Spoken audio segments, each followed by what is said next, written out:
Assalamualaikum warahmatullahi wabarakatuh. Bismillahirrahmanirrahim. Alhamdulillahi rabbil alamin. Rabbi shrah li sadri wa yassir li amri wa hlul 'uqdatam min lisani yafqahu qawli. Hai murid-murid, apa khabar semuanya? Hari ini kita masuk mata pelajaran Tauhid. Sebelum tu, marilah sama-sama kita baca doa sebelum belajar.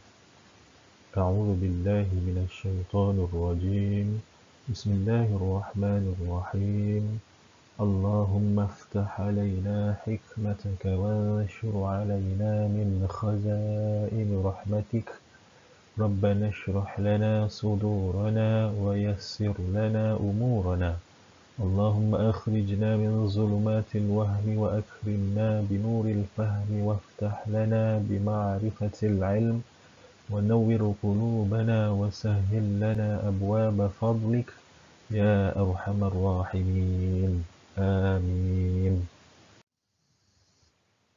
Baik murid-murid, sebelum tu kita lihat pelajaran yang lepas mengenai tajuk-tajuk yang telah saya ajar. Murid-murid ingat lagi tak? Berkenaan dengan pengertian budi bahasa, apa maksud budi bahasa? Secara ringkasnya, tutur kata yang sopan dan bahasa yang baik. Itulah pengertian budi bahasa. Kemudian contoh budi bahasa, kita menggunakan ayat-ayat yang baik, ayat-ayat yang sopan kepada siapa? Kepada orang tua, dengan tetamu yang datang rumah kita, dengan kawan-kawan, cakap yang baik-baik, gunakan bahasa yang sopan. Kemudian dengan guru dan dengan ibu bapa. Ini contoh-contoh budi bahasa. Saya harap murid-murid masih ingat lagi pelajaran yang telah saya sampaikan pada siri yang lepas. Untuk hari ini kita akan masuk tajuk buruk budi bahasa. Kita lihat orang yang buruk budi bahasanya ialah orang yang menggunakan bahasa yang kurang sopan dalam pergaulan. Maknanya orang yang buruk budi bahasanya, dia akan gunakan bahasa yang kurang sopan, yang tidak baik dalam pergaulan, dalam perbualan ataupun kehidupan seharian.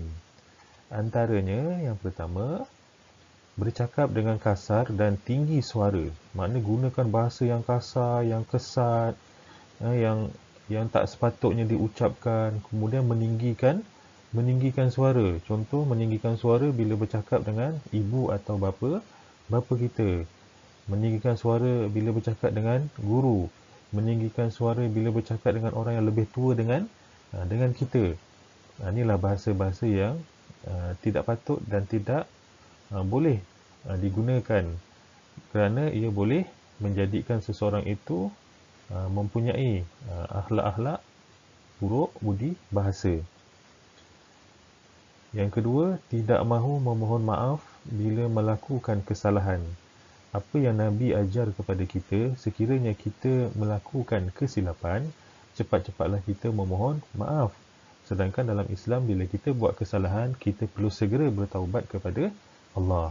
Apatah lagi bila kita berhadapan dengan manusia, perlulah kita minta maaf sekiranya kesalahan yang kita buat itu sama ada sengaja ataupun tidak sengaja. Sebab bila kita memohon maaf, menandakan kita ni sebagai seorang yang mempunyai nilai akhlak yang tinggi. Dan yang ketiga, sentiasa meninggi diri bila bercakap. Bangga dirilah bila bercakap. Sentiasa merendahkan apa yang kawan cakap. Dia rasa diri dia hebat. Jadi dia meninggi diri bila bercakap. Kemudian yang keempat, tidak suka bertegur sapa. Duduk dalam kelas, dalam satu kumpulan yang sama, tapi tidak bertegur siapa. Senyap, diam, dia tak bercakap. Okey, ramah-ramahkanlah bila kita berjumpa dengan kawan-kawan. Baik, seterusnya. Yang kelima, sombong dan sentiasa bermasam muka. Sombong. Nampak kawan pun jeling mata, pandang pun tak nak, kemudian bermasam muka, tarik muka. Dalam Islam kan senyuman itu sedekah. Kita tak mampu nak bagi duit. Mungkin duit kita tak cukup, mungkin duit kita nak gunakan untuk benda-benda yang lebih penting. Tapi Islam ajar nak sedekah mudah je. Senyum. Nampak jumpa kawan, senyum. Jumpa cikgu, senyum. Nampak ibu, nampak ayah, senyum. Bila bercakap dengan adik-beradik, senyum. Kan itu lebih mulia sedekah tu. Seterusnya, tidak bersyukur dan berterima kasih bila mendapat sesuatu. Bila kita dapat sesuatu tu, ucapkanlah Alhamdulillah. Kemudian, ucap terima kasih kepada manusia. Yang pertama, syukur kepada Allah. Kemudian, yang kedua ni, berterima kasih bila dapat sesuatu. Contoh, sebelum pergi sekolah, mak ayah bagi duit. Bila ibu atau ayah kita bagi duit, ucapkan Alhamdulillah. Kemudian, ucaplah terima kasih. Terima kasih ayah, terima kasih ibu. Mudah-mudahan mungkin esok kita akan dapat lebih, siapa tahu. Jadi bersyukur itu penting. Dan juga mestilah ucapkan terima kasih. Adab. Kemudian yang terakhir, yang ketujuh, menggunakan bahasa yang kesat dan kurang sopan. Cakap contoh bodoh, tak pandai, apalah kau ni, dan sebagainya lah. Bahasa-bahasa yang kesat dan kurang sopan. Jadi yang Islam ajar pada kita, cakap benda-benda yang baik.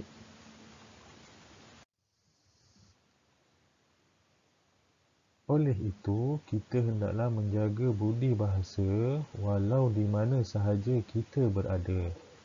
Walau di mana sahaja kita berada, gunakanlah bahasa yang baik. Bukan setakat di rumah, gunakanlah di rumah bahasa yang baik, di sekolah dan di tempat-tempat yang lain. Kita perlu bercakap dengan sopan dan manis muka, senyum, sentiasa bertegur siapa dan selalu memohon maaf bila melakukan kesalahan. Bila kita mohon maaf atas kesalahan yang kita buat, tidak merendahkan martabat kita sebagai seorang insan, sebagai seorang manusia. Bahkan itulah sifat yang sangat terpuji. Jadikan ucapan terima kasih sebagai amalan dalam kehidupan kita. Apa sahaja yang kita dapat, kita ucapkan Alhamdulillah dulu, kemudian kita ucap terima kasih. Jangan lupa bila kita dapat sesuatu, kita ucapkan terima kasih. Okay, kata bidalan, yang baik itu budi, yang indah itu bahasa.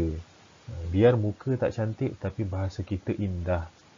Mungkin kerana bahasa yang indah itu menarik perhatian dan juga menarik minat orang kepada kita berdasarkan apa yang kita cakap, benda-benda yang baik.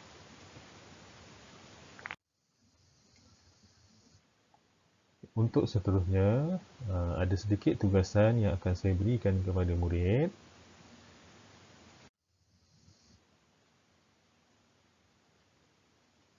Jawab soalan berikut.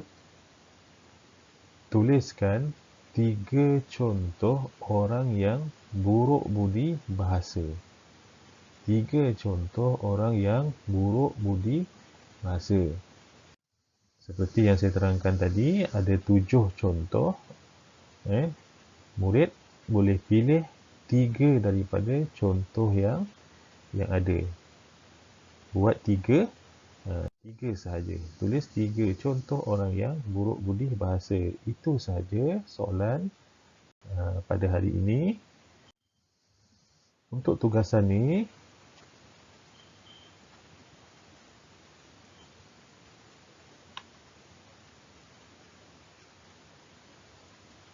Itu saja, sekian. Terima kasih. Assalamualaikum warahmatullahi wabarakatuh.